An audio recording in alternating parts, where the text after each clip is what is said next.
Adebanjo wants Igbo against antagonizing Kanu, says is their saviour. Welcome to today's news. Please listen to the details to the end, and you can also share the news.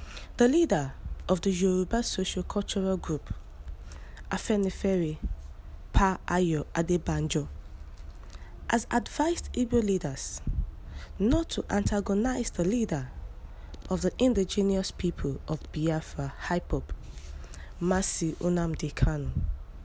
The IPOB leader breached the bail conditions granted him by Justice Beta Uyanko, before whom he was standing trial in 2017. He was, however, rearrested in Kenya in June 2021 and brought back to Nigeria to continue his trial. Since his extradition, Kanu has been in the custody of the Department of State Services, DSS.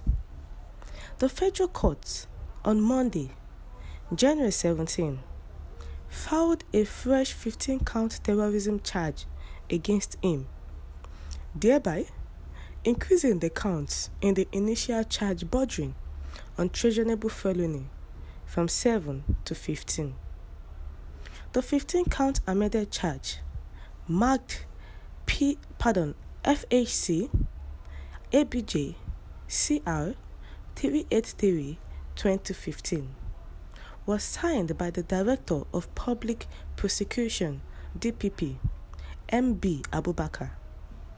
In an exclusive chat with the Niche, Adebanjo said Kanu committed no crime and cautioned Ndugbo against alienating him. I have told Igbo leaders, do not antagonize IPOB, he said. Though Adebanjo said he has never met Kanu, he is of the opinion that the embattled indigenous people of Biafra IPOB leader, Mazi Nnamdi Kanu, will be Igbo's saviour. I have never met Nnamdi Kanu, but I say, don't antagonize him, because it will be the Igbo saviour. Given the reason for his assertion,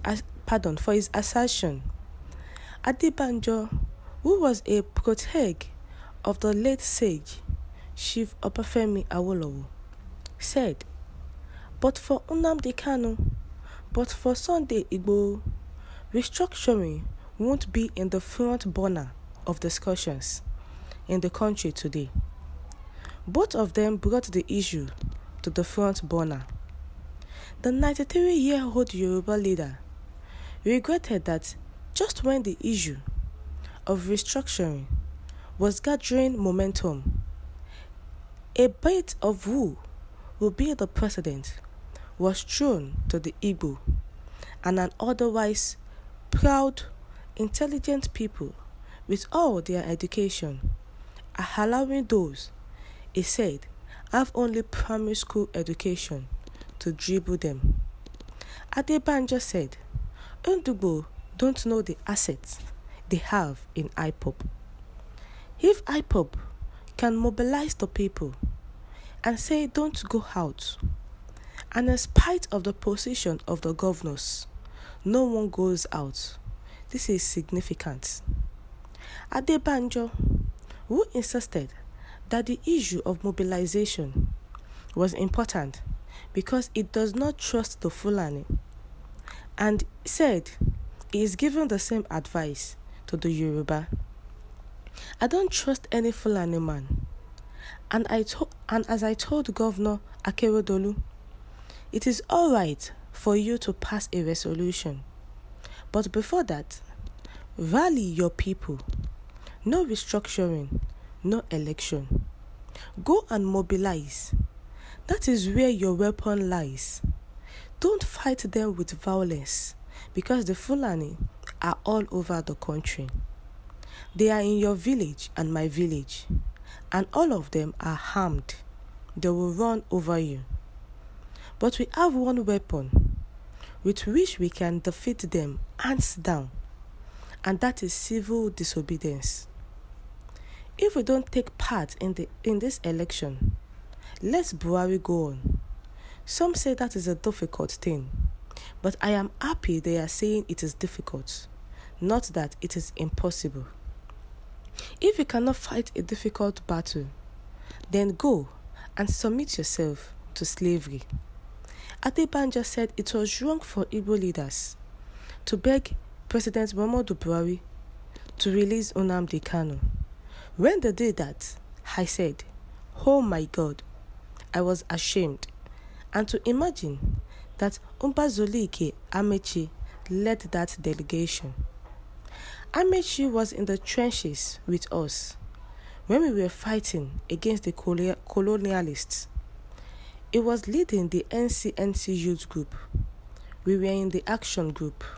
Now, Ndugbo went to beg Buhari, a Fulani reactionary, to release your people.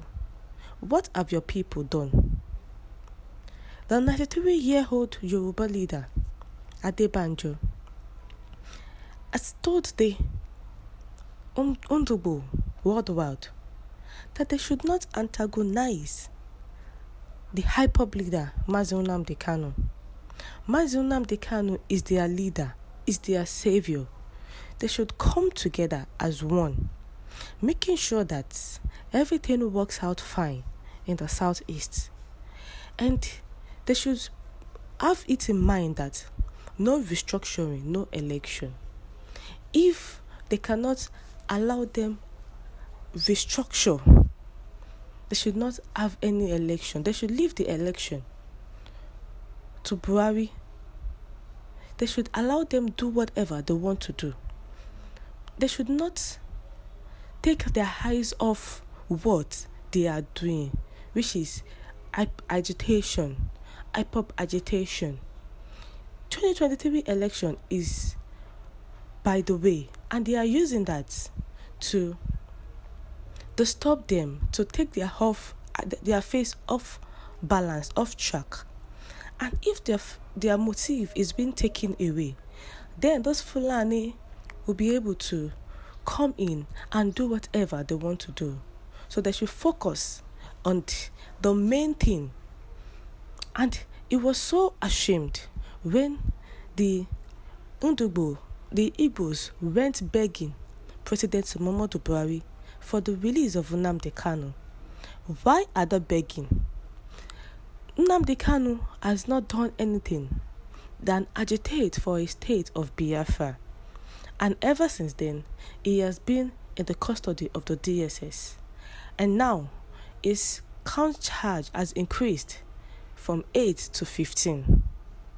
What's your take on this? Is IPOB really the savior of the Igbos? And the way the Igbos went to beg President Muhammadu Buhari, is it bad? Kindly share your thoughts with us. Thank you.